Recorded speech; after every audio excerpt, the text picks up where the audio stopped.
ഞാൻ അന്ന് തന്നെ ഇത് പ്രശ്നം ഉണ്ടാവുമെന്നാണ് വിചാരിച്ചത്. ഇത്ര ലേറ്റ് ആയിട്ടാണ് വന്നത്. കുഴപ്പമൊന്നുമില്ല. അത് നമ്മൾ നേരത്തെ പറഞ്ഞ പോലെ ഞാനത് ഉദ്ദേശിച്ചിട്ട് വേണ്ടി ചെയ്ത് തന്നെയാണ്. നമ്മൾ ലൈക്ക് ഇത് സംസാര സ്വാതന്ത്ര്യമുള്ള ഒരു രാജ്യമാണല്ലോ. അപ്പോൾ നമുക്ക് ആരെ വേണമെങ്കിലും വിമർശിക്കാനുള്ള സ്വാതന്ത്ര്യം ഇവിടെ ഉണ്ട്.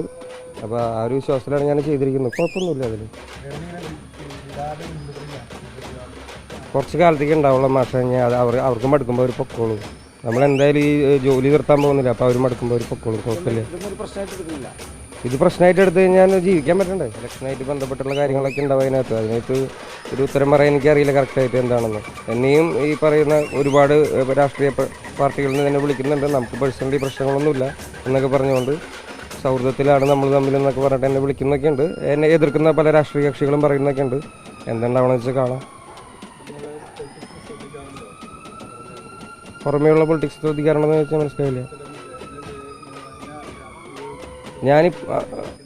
പിന്നെ ഞാൻ ആരൊക്കെയാണെന്ന് ഞാൻ ശ്രദ്ധിച്ച് വെക്കാറുണ്ട്. അത്ര തന്നെ. വേറെ ഇല്ല.